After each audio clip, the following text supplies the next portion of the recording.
किसी शहर के रेलवे स्टेशन पर एक भिखारी रहता था। वह वहां आने जाने वाली रेलगाड़ियों में बैठे यात्रियों से भीख मांगकर अपना पेट भरता था। एक दिन जब वह भीख मांग रहा था तो सूट बूट पहने एक लंबा सा व्यक्ति उसे दिखा। उसने सोचा कि यह व्यक्ति बहुत अमीर लगता है, इससे भीख मांगने पर यह मुझे जरूर अच्छे पैसे देगा। वह उस लंबे व्यक्ति से भीख मांगने लगा। भिखारी को देखकर उस लंबे व्यक्ति ने कहा, तुम हमेशा मांगते ही हो, क्या कभी किसी को कुछ देते भी हो? भिखारी बोला, साहब मैं तो भिखारी हूं, हमेशा लोगों से मांगता ही रहता हूं, मेरी इतनी औकात कहां कि किसी को कुछ दे सकूं।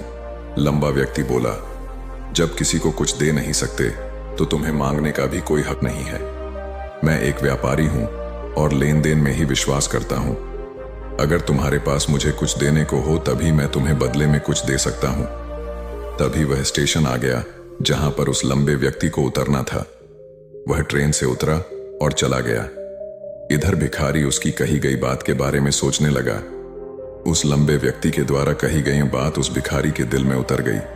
वह सोचने लगा कि शायद मुझे भीख में अधिक पैसा इसीलिए नहीं मिलता क्योंकि मैं उसके बदले में किसी को कुछ दे नहीं पाता हूं।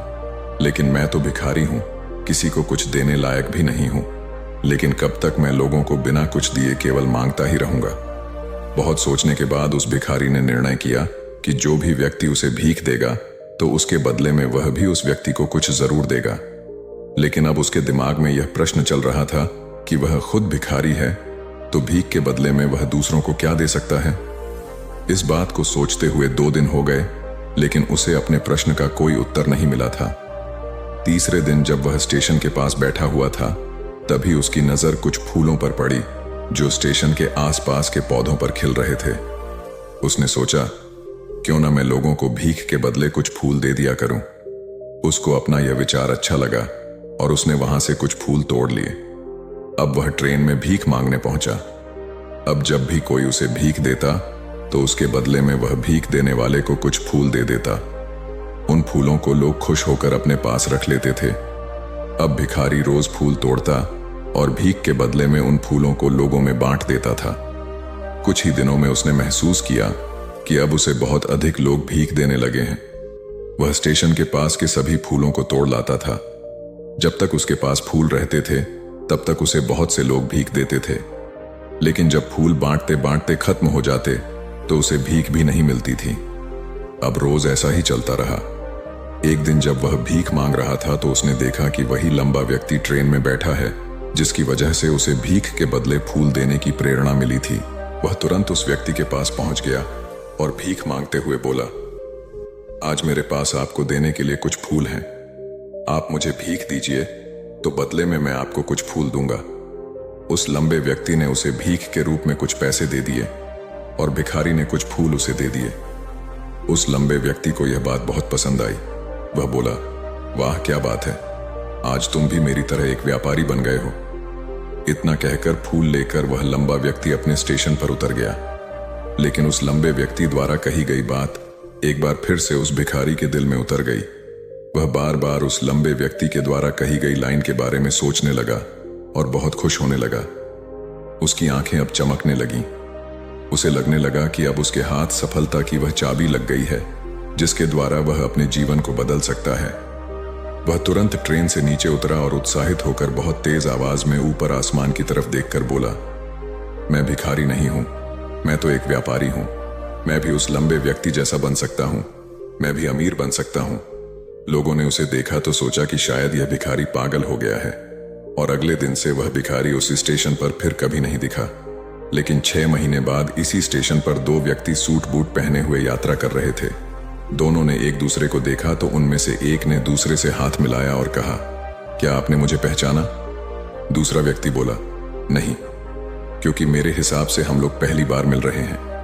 पहला व्यक्ति बोला, नहीं, आप याद कीजिए, हम पहली बार नहीं बल्कि तीसरी बार मिल रहे हैं। दूसरा व्यक्ति बोला, मुझे याद नहीं, वैसे हम पहले 2 बार कब मिले थे? अब पहला व्यक्ति मुस्कुराया और बोला, हम पहले भी 2 बार इसी ट्रेन में मिले थे। मैं वही भिखारी हूं जिसको आपने पहली मुलाकात में बताया कि मुझे जीवन में क्या करना चाहिए और दूसरी मुलाकात में बताया कि मैं वास्तव में कौन हूं। दूसरा व्यक्ति मुस्कुराया और अचंभित होते हुए बोला, ओह, याद आया, तुम वही भिखारी हो जिसे मैंने एक बार भीख देने से मना कर दिया था और दूसरी बार मैंने तुमसे कुछ फूल खरीदे थे। लेकिन आज तुम ये सूट बूट में कहां जा रहे हो और आजकल क्या कर रहे हो? तब पहला व्यक्ति बोला, हाँ, मैं वही भिखारी हूं, लेकिन आज मैं फूलों का एक बहुत बड़ा व्यापारी हूं और इसी व्यापार के काम से ही दूसरे शहर जा रहा हूं। कुछ देर रुकने के बाद वह फिर बोला, आपने मुझे पहली मुलाकात में प्रकृति का वह नियम बताया था जिसके अनुसार हमें तभी कुछ मिलता है जब हम कुछ देते हैं। लेन देन का यह नियम वास्तव में काम करता है। मैंने यह बहुत अच्छी तरह महसूस किया है, लेकिन मैं खुद को हमेशा भिखारी ही समझता रहा। इससे ऊपर उठकर मैंने कभी सोचा ही नहीं।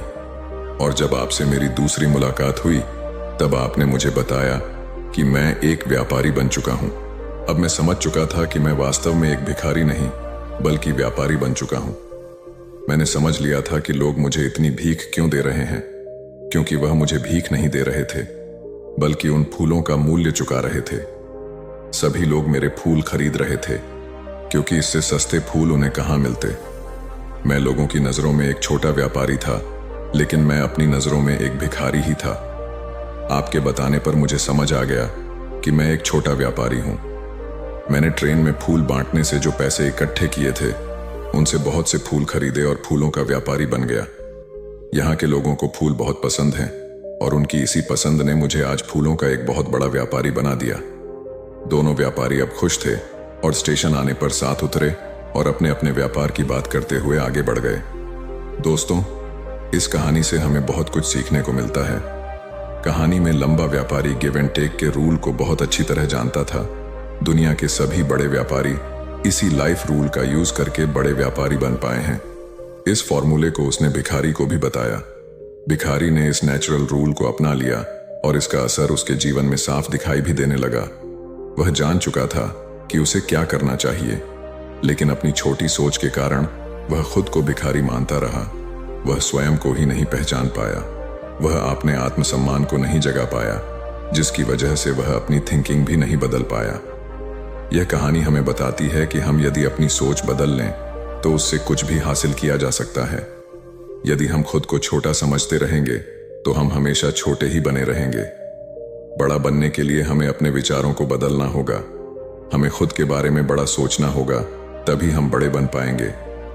कहानी में भी भिखारी खुद को भिखारी ही समझता रहा और भिखारी ही बना रहा, लेकिन जब उसे पता चला कि वह तो एक व्यापारी है तो उसने अपना विचार बदला। अपने बारे में विचार बदलने से उसका जीवन भी बदल गया।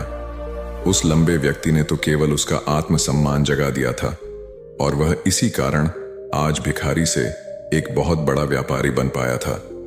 उस लंबे व्यक्ति की बातों से उस भिखारी के जीवन में बहुत बड़ा बदलाव आया।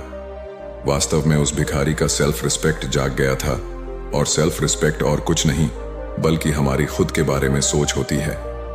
आप भी प्रकृति के इस नियम को सीखिए, अपना आत्मसम्मान को जागृत कीजिए, अपनी सोच को बदलिए और उसे बहुत बड़ा बनाइए। ऐसा करके तो देखिए, आप पाएंगे कि आपका जीवन बदल चुका है तथा आप एक पहाड़ पर सबसे ऊपर खड़े हैं और पहाड़ का नाम है सफलता। दोस्तों, आज की यह मोटिवेशनल वीडियो आपको कैसी लगी कमेंट में जरूर बताएं और अपने दोस्तों के साथ शेयर जरूर करें। धन्यवाद।